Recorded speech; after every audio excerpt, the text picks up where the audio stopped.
큰 소리로 따라합시다. 나사로야 나오너라.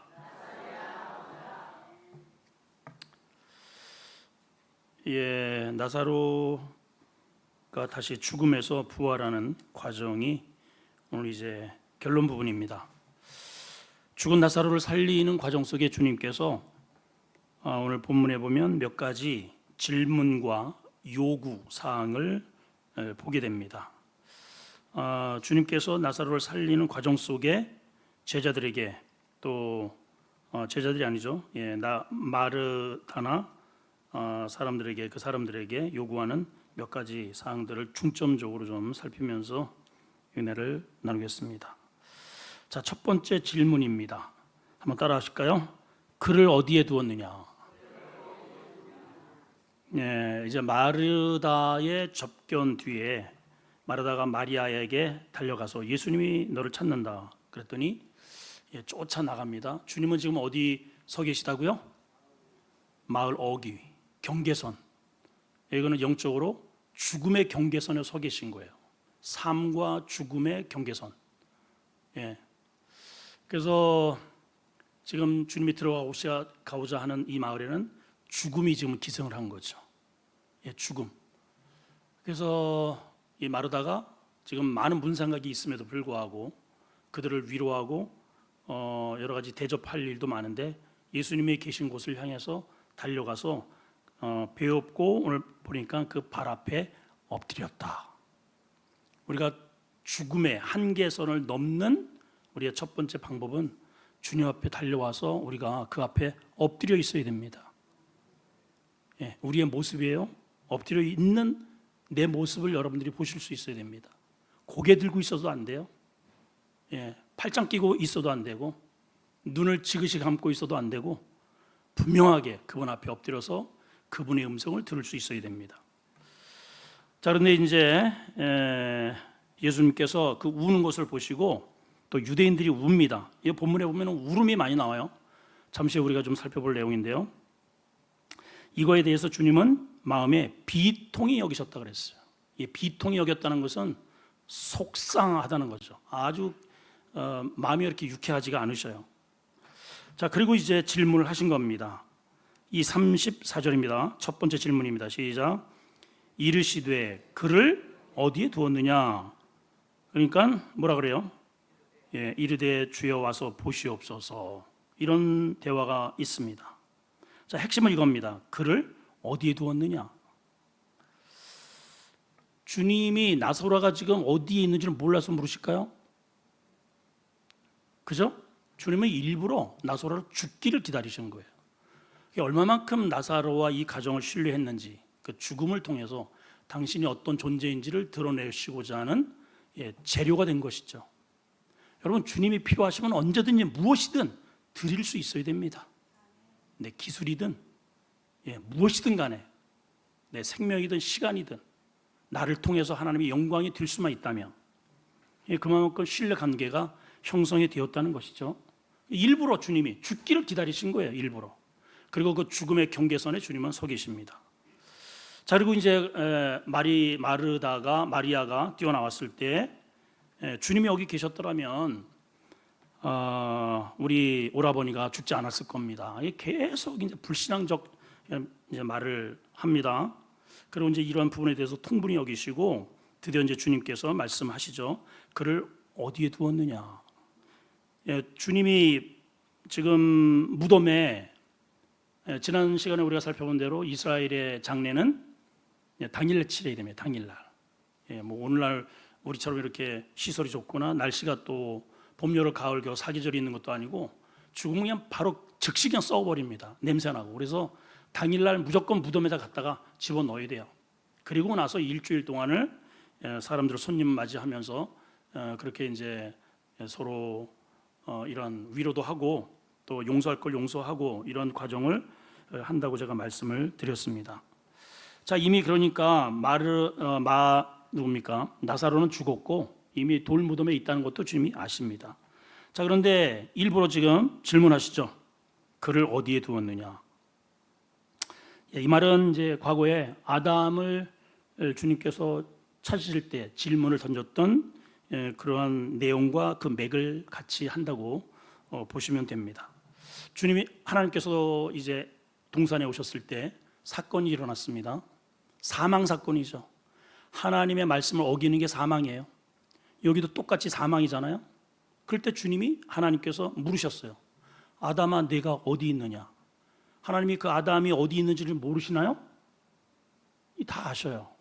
근데 그 질문에는 의도가 있는 거죠. 내가 너에게 지키고 있으라고 하는 그 자리에 서 있느냐? 이 말이에요. 오늘 하나님도 여러분들에게 똑같이 질문하실 겁니다. 내가 너에게 지키라고 하는 그 거룩을 너는 제대로 좀 지켜내고 있느냐? 그거를 네 임의대로 파괴하고 내 낯을 보기가 뜨거워서 숨어 있느냐? 이거에 대한 질문을 하신 거죠.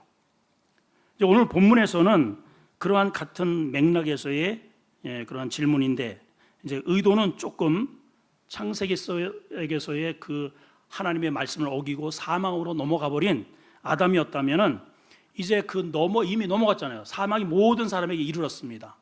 그 사망에 갇힌 그 사망을 네 임의로 거기에서 내가 나오게 할 수 있느냐라고 하는 그 경계선에 대한 질문을 하고 계시는 거예요. 잘 보십시오. 자, 이렇게 하셨어요, 주님이. 자, 다시 한번 본문을 한번 띄워주세요. 34절. 지우지 말고 그냥 계속. 자, 잘 보세요. 그를 그랬어요. 그를. 주님은 그가 누굴까요? 나사로죠. 어떤 나사로예요? 죽었어요. 죽은 나사로예요. 시체예요. 무덤 속에 있어요. 자, 그러면 그를 우리 인간편에서 가족들은 죽었으면 어디에다 둬야 돼요? 어디에 둬야 돼요? 그렇죠, 무덤이죠. 여러분, 다른 거 생각할 수 있나요? 시체가, 사람이 죽었습니다. 그리고 우리 같으면 오늘날 보면 영안실입니다. 다른 거 생각할 수 있나요? 다른 거. 병원에 어디 용한 병원 의사한테 그 사람을 갖다가 맡겼다든지, 어떤 다른 방법으로 생각할 수 없어요. 우리 머릿속에는 일단은 확실히 죽었다는 것이 판명되면은 다른 것은 떠오를 수가 없어요. 그냥 무덤이에요. 그냥 무덤. 그렇죠? 자, 이거를 우리가 해석을 좀 해봐야 됩니다. 그를 우리는 어디 두느냐? 그는, 그라고 하는 사람, 이 죽은 사람, 희망이 없다고 생각하는 사람, 그렇죠? 더 이상 움직일 수 없다라고 하는 생각하는 그 사람은 우리가 둘 수 있는 것은 무덤뿐이에요. 무덤뿐. 여기에 그가 오늘날 이거를 해석을 하면은 우리에게는 어떤 사람일까요? 오늘날 우리 사회에는 잘생겨야 돼요.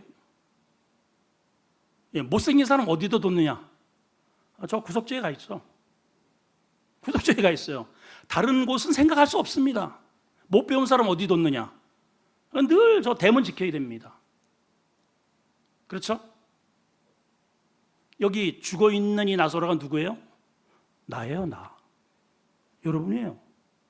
여러분들이 이 세상 가운데에 이러한 뭔가가 죽어있는 상태에 내가 갈 수 있는 곳은 무덤밖에 없어요, 여러분. 다른 것은 상상할 수 없는 일입니다. 그렇겠죠?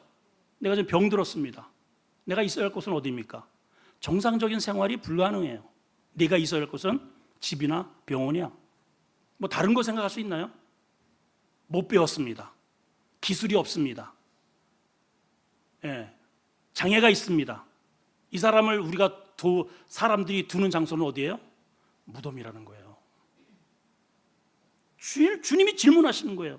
너희가 죽은 자를 둘 수 있는 공간은 뭐냐? 무덤. 다른 것은 떠오를 수 없는 단어죠. 자, 주님이 왜 이런 질문을 하시나요? 우리 모든 인간은 필연적으로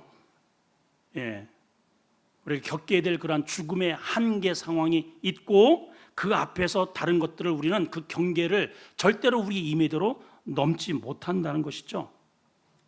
주님이 왜 이런 질문을 하실까? 자, 보세요. 앞뒤에 문맥적으로 가만히 보면은 뒤에 이제 주님이 눈물을 흘리시는 과정도 나오는데 앞뒤에 문맥을 보게 되면 유대인들이 일단은 문상을 하러 온 유대인들이나 마리아나 마르다나 나사로에 대해서 죽음을 해석하는 그러한 태도가 다 똑같아요. 우는 겁니다. 슬퍼하는 겁니다. 절망하는 겁니다. 뭐 다른 거 없어요. 그냥 그게 기껏해야 우리가 받을 수 있는 위로예요. 그게 위로예요. 다른 거 생각할 수 있나요?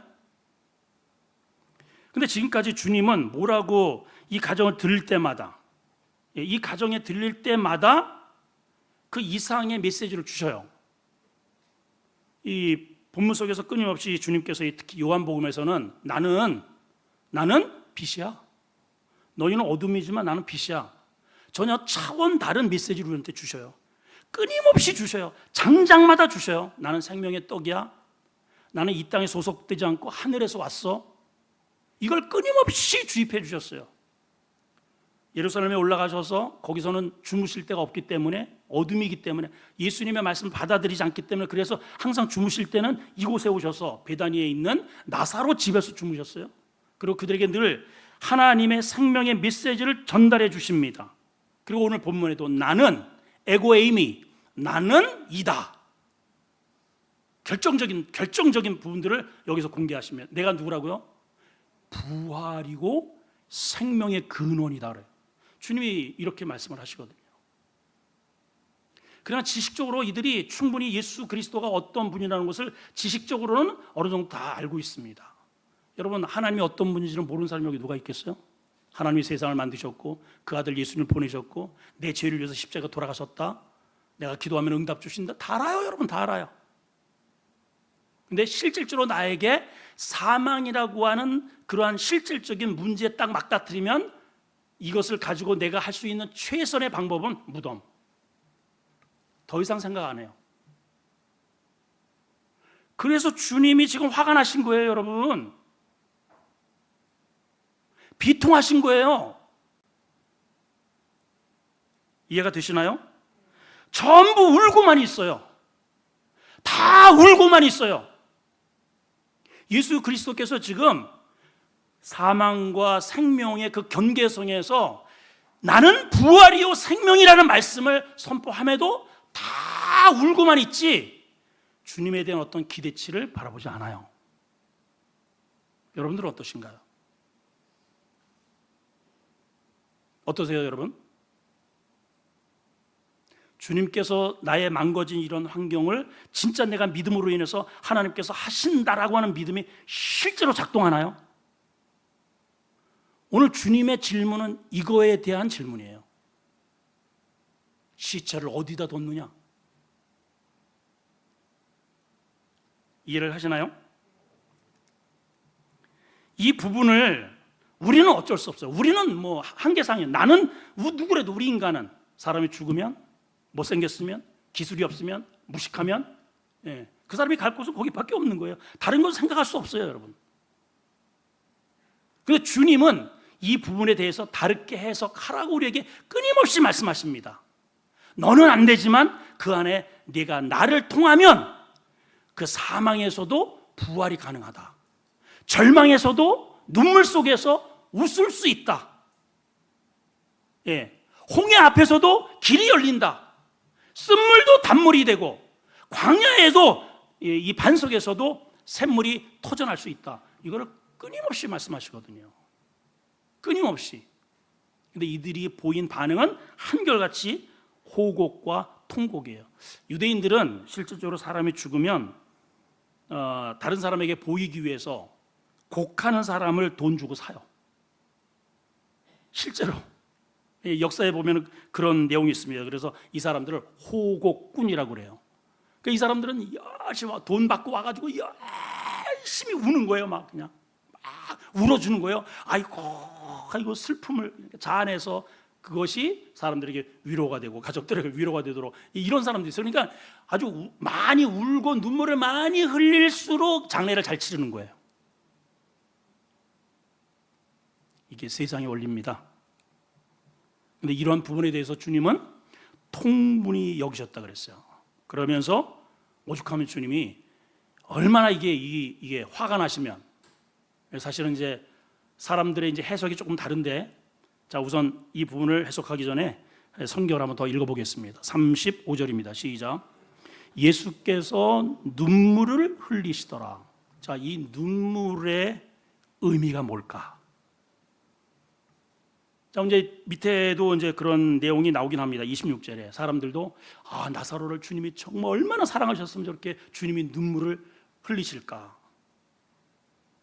예, 그리고 또 많은 제가 지금까지 들어왔던 많은 목사님들의 해석도 나사로를 굉장히 사랑하셔서 주님도 그 죽음에 대해서 애통을 하셨다.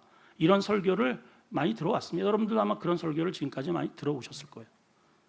예, 죽음에 대한 그런 이 나사로가 죽었다고 하는 이 인간적인 측면에서 주님이 눈물을 흘리셨다 하는 측면에서는 어느 정도 저도 동의를 합니다. 예, 그 부분에 대해서는. 그러나 이 문맥적인 이 상황에서는 사실은 그것 때문에 주님이 눈물을 흘리셨다라고 볼 수는 저는 없다고 봐요. 왜냐? 여기서 강조되는 것은 주님의 이 죽음에 대한 주님의 위로와 격려와 인간적인 그러한 내면의 이런 부분이 아니고 그 죽음을 뛰어넘는 내가 바로 부활이고 생명이라는 것을 보여주기 위한 액션이에요. 여기에 이해가 되시죠?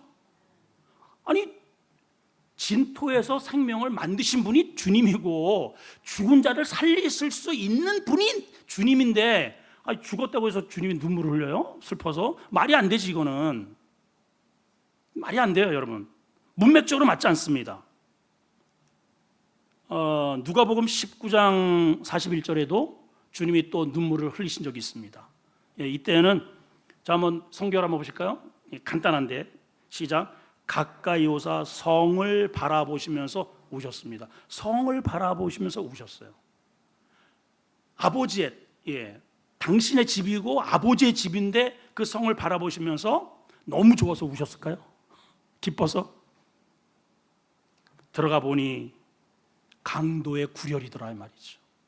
하나님의 집인데 전혀 하나님 집 같지 않는 불신앙과 사람들의 강도의 구렬로 만든 그러한 모습을 보시면서 통탄하여 비통하여 우신 거예요. 똑같아요, 여러분.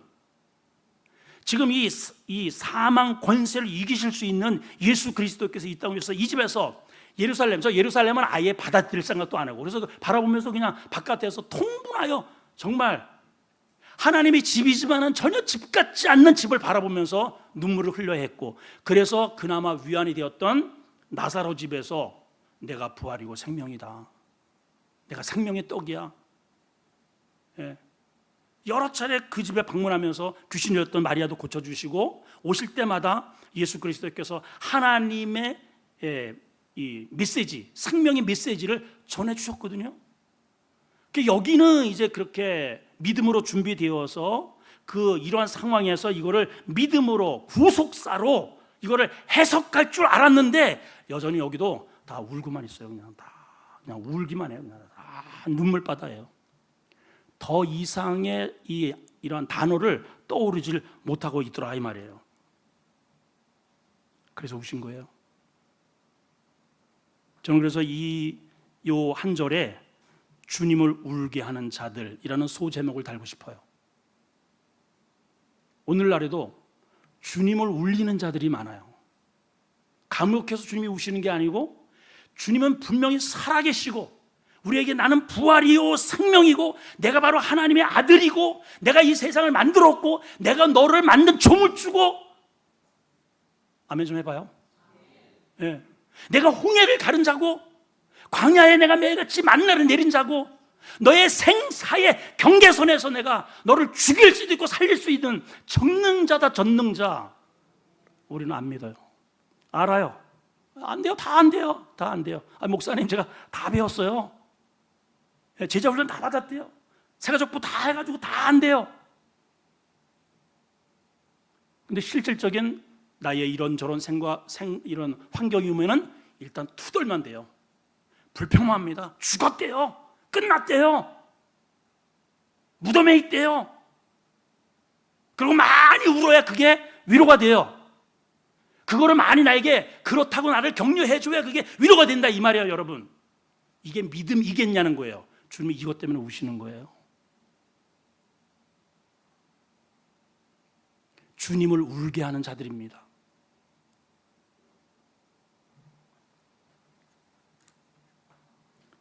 오늘 이 말씀을 통해서 우리는 이 시각을 좀 바꿀 필요가 있습니다. 내 삶에 이렇게 사망과 같은 고난과 어려움이 왔을 때에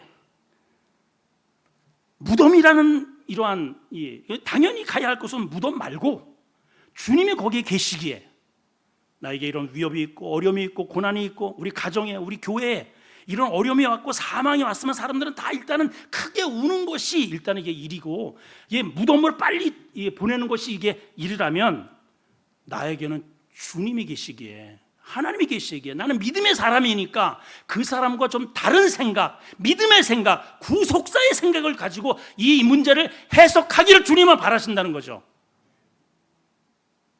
아멘인가요? 근데 울기만 해요. 우리는 눈물을 많이 흘리는 게 미덕입니다. 그래서 주님이 우십니다. 자, 두 번째는 주님의 두 번째 메시지입니다. 돌을 옮겨 놓으라 이러셨어요. 따라합시다. 돌을 옮겨 놓으라. 자, 39절입니다. 39절 시작. 예수께서 이르시되 돌을 옮겨 놓으라 하시니 그 죽은 자의 누인 마르다가 이르되 주여 죽은 지가 나흘이라 되었는데 벌써 냄새가 나나이다. 자, 당시의 율법에 일단은 시체를 가까이 할 수 없기 때문에 사람들이 또 예루살렘 그 주변에는 이제 예루살렘을 바라보면서 많은 무덤들이 있습니다. 지금도 가면 그런 무덤들이 있어요. 유대인들은 무조건 죽은 짐승도 가까이 하면 안 됩니다. 그럼 부정을 타요. 그래서 그리고 또 이제 아이가 태어나면 미리 무덤을 파놔요. 이렇게 미리 빨리 그날 해야 돼. 그날 죽었는데 그날 무덤을 파서 장사 못 지냅니다. 그렇겠죠 당연히. 그래서 미리 파놓는 거예요. 그러면 빨리 거기다가 시체를 안장하고 그리고 이제 들어가지 못하도록 돌 무덤으로 해놓고 여기가 무덤입니다 해서 회를 갖다가 거기다 이렇게 하얗게 발라놓는 거예요. 그래서 성경이 그러잖아요. 회칠한 무덤아 이런 표현이 나오죠. 겉으로는 하얗게 멀쩡한데 속은 썩는 냄새가 난다는 이러한 이 바리새인들과 같은 가식적인 사람들을 주님께서 책망하시고 비난한 그런 메시지이기도 합니다. 자, 아무튼 이들은 이제 굴을 파서 시체를 안장하고 돌 입구를 막고 이제 회치를 합니다. 근데 주님이 그렇게 이제 이 돌로 이렇게 꽉 해가지고 회를 이렇게 딱 발라놨다는 것은 그 안에 시체가 있다는 거거든요. 이미 이제 썩어가고 있다는 그런 것을 말하는 게 그냥 시체가 있다라고 하는 것이 바로 돌이 의미하는 상징이에요. 자, 그런데 주님은 그 돌을 옮겨 놓으라. 자, 이거 돌을 옮길 수 있는 것은 지난 시간에 말씀드렸지만은 장사를 지내고 다 완전히 뼈가 다 문드러지고 썩을 때 대체로 이제 한 1년 정도 그래서 그거를 다시 수고해 가지고 제 두 번째 장사를 지낸다 그랬어요. 근데 지금 3일밖에 안 됐거든요. 죽은 지 나흘이라 그랬어요. 성경에 보면은. 자, 우선 여기에서 보게 되면 예수 그리스도의 모형의 그림이 나오죠. 주님이 죽은 지 사흘 만에 부활하셨거든요. 그리고 그 그림이 여기에 일단은 첫 번째 보여주고요. 자, 주님이 돌을 옮겨 놓으라. 여러분, 이 돌이 의미하는 게 뭘까요? 오늘 이거를 우리는 좀 풀어내야 됩니다. 오늘 우리에게 지금 요구하시는 거예요. 주님께서 돌을 옮겨 놓으라. 주님이 옮기시면 되잖아요. 주님이 능력자인데 근데 돌을 옮기는 것은 네가 하래요. 우리 보고 하래요. 여러분, 돌을 옮기는 것은 내가 할 일입니다. 자, 그러면 내가 옮겨야 할 돌이 뭐냐는 거예요. 여러분, 이 돌이 뭡니까? 이 돌은 이거라고 저는 생각이 됩니다. 학습된 지식이 돌이에요. 무슨 돌? 이미 익숙해져서 내가 알고 있는 학습된 지식, 내가 알고 있는 편견, 길들여진 이미 규칙이 있어요. 규칙. 길들여지고 익숙된 규칙이 돌이에요. 돌. 이건 절대로 내가 움직일 수 없어요. 우리 다 그렇게 살아가요. 예, 그게 맞다고 다 결론을 짓고 살아갑니다. 시체가 있으면 그 안에 집어넣고 돌문으로 꽉 닫아 놓는 게 맞아. 예. 율법도 그렇고 법이 그렇잖아요. 법이 율법도 그렇고 모든 사람들이 다 그렇게 상식적으로 알고 살아가는 거예요. 그게 돌이에요. 근데 오늘 주님은 그 돌을 옮기래요. 무슨 말이죠? 자, 이 말을 듣자 당장 마르다가 보인 반응이 뭡니까? 주여, 돌을 옮기라 하면 할렐루야 하고 옮기면 될 것을 거기에 반발을 합니다. 왜냐하면 내가 지금까지 생각해왔던 규칙이 있거든요. 나의 삶의 철학이 있어요. 모든 사람이 다 그렇다라고 옳게 여기는 그러한 학습된 그런 지식이 있단 말이에요. 그래서 반발하는 거예요. 주님, 아니 죽어서 지금 거기 무덤에 돌문을 여는 순간 썩어서 냄새가 납니다. 주님, 이 말 속에는 뭐가 있어요? 그거 왜 여실라 그래요? 그 뒤에 주님께서 하실 상상을 초월하는 그 내가 학습된 지식을 초월하는 하나님의 초계적인 능력은 생각하지 않아요. 그건 생각하지 않아요. 우리는 그렇게 우리 다 배워왔거든요. 그렇게 성경으로 아는데 실질적인 이런 상황이 딱 닥치면은 그 이상의 것을 믿음으로 구속사로 세속을 안 한단 말이에요. 안 한단 말이에요. 그동안에 이 마리아 집에 가서 주님께 얼마나 많은 말씀을 주셨어요. 이 오주롱 목사를 통해서 여러분들에게 얼마나 많은 에너지를 쏟아 부으십니까, 여러분? 근데 여러분들에게 어떤 이런저런 문제가 있으면 항상 거기에 엎어져서 울고만 있어요.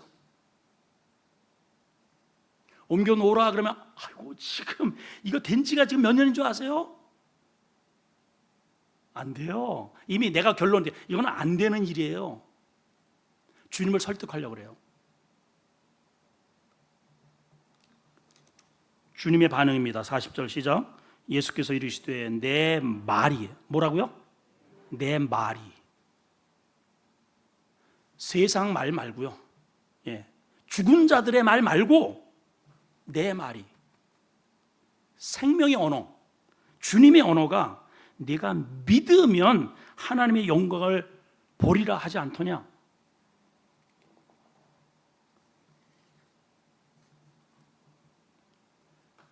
여기 돌은 내 방식으로 살아가는 원리가 돌입니다. 내 방식이 있어요. 내 방식. 참 옮겨지기 쉽지 않아요.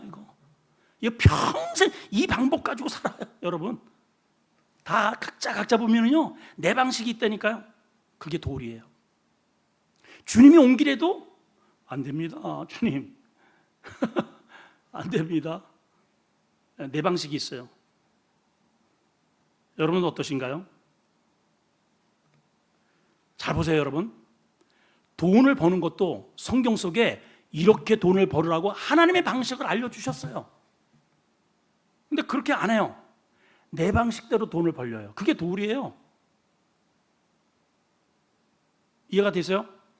자녀를 키우는 것도 하나님의 방식으로 자녀를 키우면 반드시 후환이 있습니다, 여러분. 망하지 않아요. 지옥 가지 않아요. 근데 내 방식으로 키워요. 내 방식. 딱 돌을 거기다 입구에 갇혀놓고 안 옮겨. 주님은 옮겨서 내 방식대로 하도록 역사하라고 말씀하시는데 아닙니다. 주님, 내 아들이에요. 내 자녀고 우리 다 이렇게 살아왔어요. 좀 비키세요. 그래서 돌을 갖다가 꽉 쥐둘러 놓고 있어요. 다 그래요, 여러분. 그래서 우리는 울고만 있는 거예요. 울고만 있어요, 여러분. 아프다고 힘들다고 울고만 있지 본질적인 우리의 삶 속에 부활이요 생명이신 하나님의 에너지가 우리한테 없다니까. 있습니까? 부부와 서로 대화하는 것도 관계 속에서도 하나님의 방식이 여기 딱 기록되어 있어요. 하나님의 방식이 있어요. 그런데 다 내 방식이 있는 거예요. 내 방식이. 그렇죠, 여러분? 그게 돌이라니까요. 그게 돌. 주님 옮기라잖아요. 지금 돌을 옮겨라. 내가 역사할 거다. 내가. 그러면 죽어있는 나사로도 살아날 수 있다고 말씀하시는데, 주여 이미 벌써 썩어서 냄새가 나요. 안 됩니다. 이러고 있는 게 나예요.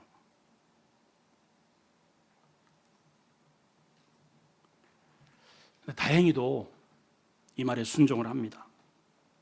얼마나 다행입니까? 여러분, 오늘 이 말씀에 순종으로 나가시길 바라요. 내 방식을 좀 내려놓으세요. 내 고집을 좀 내려놓으세요. 여러분, 이것과의 싸움이 70년을 가. 70년. 내 방식, 나의 메솔로지를 내려놓는 게 수십 년을 가. 이거 진짜 안 돼. 아주 쇠 고집이에요. 정말 쇠 고집보다 더 세. 옆 사람한테 쿡 찔러봐요. 좀. 당신 방식 좀 내려놓으세요. 시작. 당신 방식 내려놓으면 또 안 해. 예, 우리 방식 좀 내려놓읍시다. 인사합시다. 시작. 교회도요, 제가 가만히 보면 노예 활동하고 또 많은 동기들 만나고 많은 목회자들 보고 성도들을 만나고 제가 한 가지 발견한 게 하나 있어요. 딱 그렇더라고요. 이게 목회도 똑같아요. 같은 하나님을 섬기는 같은 목회자이면서 왜 이렇게 힘들어하고 어렵고 왜 이런 부분이 왜 생길까? 딱 답은 이거더라고요. 하나님의 방식대로 하면 안 될 수가 없어요. 어디서든지. 여러분, 지금도 사업도 똑같아요. 여러분, 주님 하나님께서 세상을 만드실 때 실크로드가 다 준비된 상태에서 만드신 줄 아세요? 여러분, 아니에요. 흑암이 잔뜩 끼어있고 혼돈하고 카오스입니다. 빛이 한 개도 없어요. 여러분, 뒤죽박죽 엉망진창. 그런 상태에서 멋진 그러한 작품을 만들어 놓으신 거예요. 하나님이. 그런 하나님이 내 아버지예요. 그 하나님이 여러분 속에 계셔요. 여러분, 근데 내 삶은 왜 이렇게 엉망이야? 맨날 힘들대. 맨날 좋은 말이 한 개도 없어. 도대체가. 내가 누구야? 그 아버지 아들 아니에요. 내가 한마디도 내 마음속에 나에게 희망이 있습니다. 난 미래가 있습니다. 우리 부활할 겁니다. 우리 교회 잘 될 겁니다. 이런 말보다 맨날 힘들대요. 많이 우는 사람이 위로자야. 심지어는 돈을 사가지고선 호곡을 한다니까. 여기서 아이고 해야, 그렇게 해야 마음에 조금 위로가 돼. 이걸 가지고 위로로 삼아요. 주님은 그런 식이 아니에요. 여러분, 본질적으로 바꿔버려요. 죽은 자를 살려요. 이게 우리의 믿음이라는 거예요. 이게 믿음. 이론은 알아요. 이론은 아는데 실제로 그 상황이 되면 똑같이 무덤에 있나이다. 그리고 울어요. 우리는.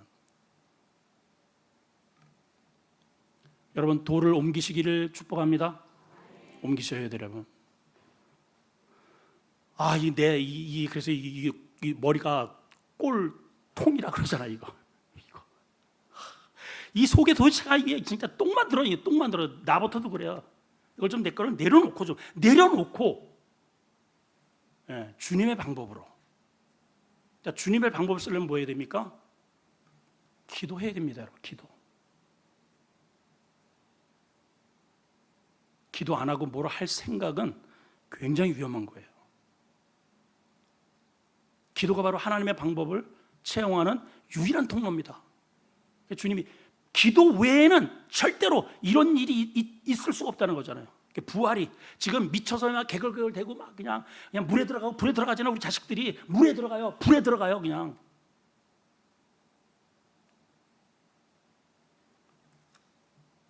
누구라고 제가 말씀 못 드리겠지만은 아까도 잠깐 이렇게 점심 먹으면서 TV를 보는데 어떤 예쁘장한 여인이 토크쇼에 나와가지고, 이름 하면 여러분 다 알만한 사람이에요. 이 친구가 서로 둘이 만나가지고 한번 모였다 그러면은 이런 캔으로 된 맥주 서너 박스 한 50캔 정도를 먹어야 이게 된다네. 아니, 여자들이 어째 그렇게 술들을 잘 먹어 도대체가? 에? 다 그러고 살아요. 지금 다 그러고 살아요.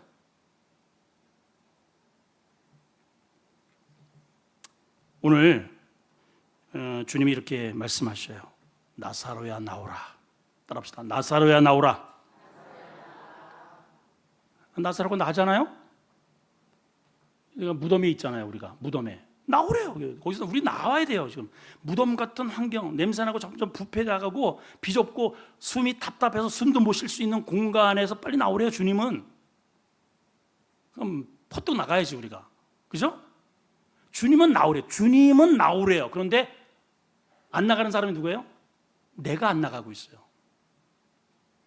나사로야 나오라. 새벽에 나오라. 안 나오는 사람이 누구예요? 주님은 나오라는데 내가 안 나오고 있잖아요. 주님은 나오라는데 생명의 자리로, 은혜의 자리로, 영광의 자리로, 부활의 자리로 나오라는데 안 나오잖아요. 안 나오잖아요. 자, 43절 있습니다. 시작. 이 말씀을 하시고 큰 소리로 나사로야. 나사로가 누구라고요? 죽어 있는 자예요. 죽은 자, 반응하지 않는 자, 더 이상 소망이 없는 자 불러냈습니다. 여러분, 창세기 보게 되면 하나님께서 빛이 있으라, 그 사망을 향해서 말씀하시는 거예요. 사망, 혼돈하고 뒤죽박죽된 그 환경을 향해. 여기가 지금 어디냐면 이스라엘이 저 어둠 가운데서 400년 동안 노예 생활을 하다가 광야 이 홍해를 거쳐서 시내에 사는 한복판에 서 있습니다. 몸뚱아리는 나왔지만은 그 내면은 어둠으로 꽉 차 있어요. 우리가 그런 거예요. 몸은 여기 와 있지만요, 세상에 온갖 잡다한 그러한 죄악으로 지금 꽉 차, 거기에 지배를 받고 있어요. 우리 나가면은 똑같이 그런 문화 속에서 우리는 삽니다. 이스라엘 백성들이 그런 사람들이에요. 그러니까 매 말하는 게 투덜거리고 불만이고 늘 불평해요. 늘 불평. 한 번도 좀 어떤 문제 앞에서 긍정적으로 반응한 적이 없어요. 백성들이. 우리의 모습인 거예요. 그게 나사로예요. 우리가. 그 백성이 나사로예요. 나사로. 그 백성에게 희망의 메시지를 주시기 위해서 쓴 글이 창세기란 말이에요. 여러분, 이해가 되세요? 광야 같은 이 세상을 걸어가기 위해서 쓴 편찬된 책이 창세기라니까. 창세기. 그때 하나님께서 뭐라고, 그 백성들 향해서 뭐라고 해요? 빛이 있으라 말씀하신 거예요. 어둠으로 가득한 이스라엘 백성들 마음 가운데 빛이 있으라, 우리 마음 가운데 지금 하나님이 선언하시는 겁니다. 그 하나님의 이 말씀은 에너지예요. 에너지. 그 말씀이 에너지예요. 아시겠죠? 저 거지가요 들어놔가지고 뭐 새끼들 다 죽여버릴까, 다 죽여버릴까. 하루 종일 말해봐야 거지는 아무런 효력이 없습니다. 그 미친 사람 취급합니다. 그러나요, 잘 보세요. 판사가 이런 거 망치 하나 들고 당신 사형, 진짜 죽습니다. 죄송합니다. 저 잘못 봤다. 여기 어떤 누구 사놓고 당신 사형, 무기징역 20년, 50년, 그 말이 진짜 그냥 돼버려요. 그냥 하나님이 판사만 못하시겠어요? 네? 하나님이 그냥 말씀하시면 그냥 그대로 돼버려요. 그냥 그대로. 그래서 성경이 다 그랬죠. 그대로 되니라, 그대로 되니라, 그대로 되니라. 오늘 봐봐요. 큰 소리라고 동하나, 작은 소리도 아닙니다. 이 큰 소리라고 하는 것은 따성, 그러죠. 큰 대성으로 하나님께서 말씀하시는 거예요. 나오너라. 핑계치 못하도록.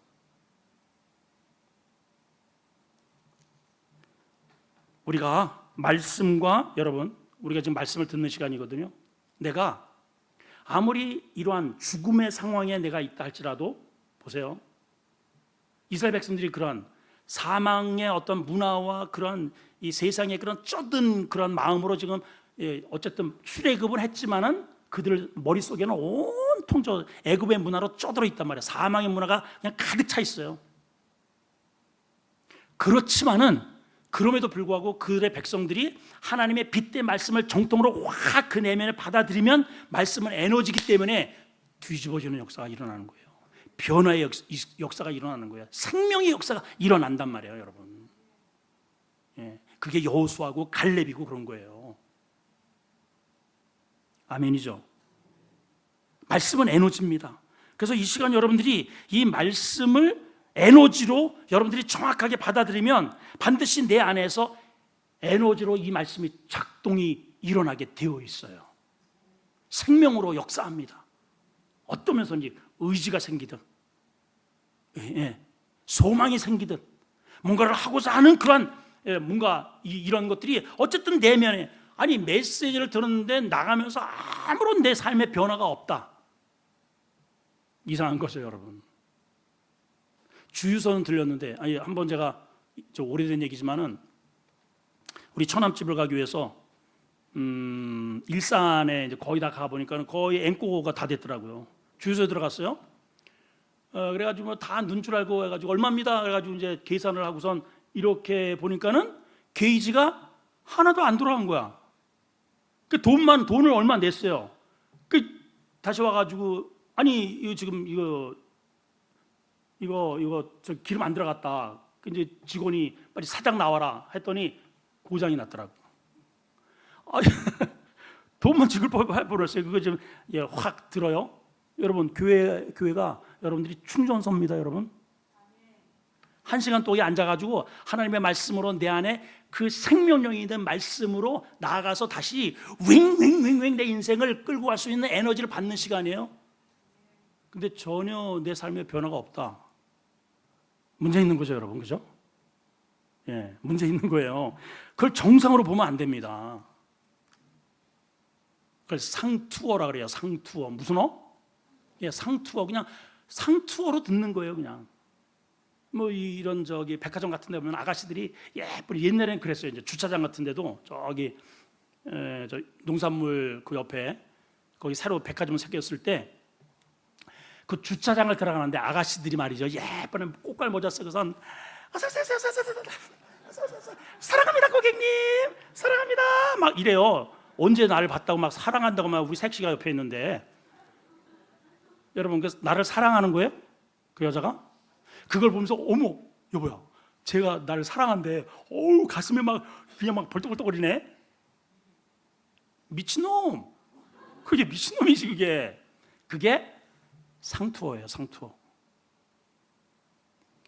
여러분 봐봐요. 이 수많은 메시지를 들으면서 그냥 상투어로 그냥 듣고 가는 거예요. 그냥 하나님은 사랑이래. 하나님이 세상을 만드셨대네. 나한테는 아무런 변화가 없는 거예요. 상투어입니다, 여러분. 이런 신앙은 하나만 합니다, 여러분. 주님은 부활이고 실제로 생명이에요. 말씀은 살았고 운동력이 있다고 그랬어요. 이런 역사가 일어나기를 축복합니다. 마지막 네 번째는 풀어 다니게 하라 그러셨어요. 풀어 다니게 하라. 따라합시다. 풀어 다니게 하라. 44절 시작. 죽은 자가 수적을 배로 동인 채 나오는데 그 얼굴은 수건에 쌓였더라. 예수께서 이르시되 뭐라고요? 풀어 놓아 다니게 하라. 지금 어떻다는 얘기예요? 지금은 묶여 있는 거죠. 영적으로 한번 생각해 봅시다. 영적으로 하나님께서 여러분들을 영적으로 이렇게 마귀에게 이렇게 포박되어 있는 여러분들의 언어와 여러분들이 보는 눈과 귀와 이 모든 우리의 이 손과 발을 풀어서 하나님의 역사를 이루기를 원하셔요. 근데 우리는 꽁꽁 무덤에 내가 갇힌 그 무덤에서 일단은 나가려고도 하지도 않고 풀어 다니게 하라고 하는데 여러분 나사로의 한번 삶을 한번 상상을 해요. 나사로가 어쨌든 이렇게 하고 나왔을 거 아니에요? 이렇게 나왔어요. 이 상태로는 어디 가겠어요, 여러분? 생명인데 이 상태로 뭘 하겠어? 풀어, 이거 전부 다 풀어 다니게 하라. 나사로는 다시 산 거예요. 진짜 죽었다가 무덤에서 정말 끝날 줄 알았던 인생이 주님에 의해서 다시 번어게인 거듭난 거란 말이에요. 그 나사로가 누구라고요? 나란 말이죠. 나. 과거에 내가 무덤에 갇혀 있었던 나를 주님께서 나를 대신 당신이 그 문제를 해결해 주시고, 이게 좀 예수님께서 고난당하시는 거 그대로 재현한 거잖아요. 내가 너를 풀어놓기 위해서 내가 죽음을 맛본다, 이 말이에요 지금. 그래서 나는 풀어 다니래요. 그 다닐 때 나사로가 어떻게 다녔을까요 여러분? 지 마음대로 다녔을까요? 저는 그렇다고 보지 않아요. 그 삶이 다할 때까지 예수 그리스도의 증인된 삶을 살지 않았겠습니까? 그렇잖아요. 어차피 죽었잖아요. 주님 때문에 다시 산 거잖아요. 번어게인이죠. 번어게인. 우리가 중생이라는 게 그런 거예요. 번어게인, 다시 산 거예요. 예수님 때문에. 그런 의식이 있다면 아멘. 우리 다시 사는 존재입니다. 그럼 우리가 풀어 다녀야 되지 않겠어요? 어떻게 다녀야 될까요, 여러분? 그리스도의 증인된 삶이 우리에게 있기를 주님이 원하시는 거죠. 그래서 사람은 두 종류의 사람이 있다고 봅니다. 여전히 지금도 무덤에 갇혀 있는 사람. 그 무덤에서 나올 생각을 안 해요. 오늘 주님이 분명히 했어요. 돌을 옮겨라. 그건 내가 해야 됩니다. 내가. 여러분 아직도 꽉 닫아놓고 있는 그 돌 같은 게 있어요. 그 고집 통머리, 나의 자아, 깨지지 않는 나의 어떠한 그런, 내가 이미 익숙되어 있는 어떤 습관화된 그러한 지식틀, 그게 돌이거든요. 여러분 그거를 오늘 치워야 돼요. 옮겨 놓으라는 원어는 치우라는 거예요. 그거 치우라. 여러분 내 마음에서 이거 치우셔야 됩니다. 내 시선에서 치우셔야 됩니다. 이거. 그래야 나올 수 있어요. 치우고 걸어 나오는 건 내가 해야 해요. 내가 해야 돼요. 주님이 그것까지는 안 해주셔요. 살리는 것은 주님이 하십니다. 오늘 풀어 다니게 하라. 두 번째는 이렇게 풀어 다니는 사람이 있다는 거죠. 무덤에 갇힌 사람이 있고 풀어 놓아 다니는 사람이 있고. 여러분 어떻게 살기를 원하셔요? 선택은 나의 몫입니다. 풀어 주의 영광을 위해서 힘있게 찬양하며 살만한 인생이다. 주님이 나에게 오늘도 새로운 인생을 주셨구나. 그러한 나사로의 삶이 되기를 주의 이름으로 축복합니다. 주님 감사합니다. 주님이 오늘 묻습니다. 그를 어디에 두었느냐? 당연히 우리는 죽었으니까 무덤에 두지요. 더 이상 다른 생각을 우리는 할 수가 없습니다. 그런데 주님은 돌을 옮기라고 하십니다. 이것을 옮기려면 내 생각을 버려야 됩니다. 내 의지와 고집과 내가 그동안에 학습된 나의 이 인간적 세속적 이런 가치관을 치워버려야 됩니다. 그래야 주님이 역사하실 수 있습니다. 지금도 주님은 나를 통해서 역사하시고 무덤에서 나를 건지시기를 정말 원하시는데, 그래서 죽음의 경계선에 지금 딱 버티고 계시고 말씀하기를 원하시고, 일부러 이런 상황 속에서 예수님께서 이 모든 저주는 당신이 끌어안고 우리에게 부활의 영광을 주시기를 원하시는데 우리는 돌을 치우지 않습니다. 하나님, 오늘 우리가 결단하게 하여 주시옵소서. 그리고 주님이 말씀하십니다. 속삭인 것도 아닙니다. 큰 소리로 나사로야 나오너라.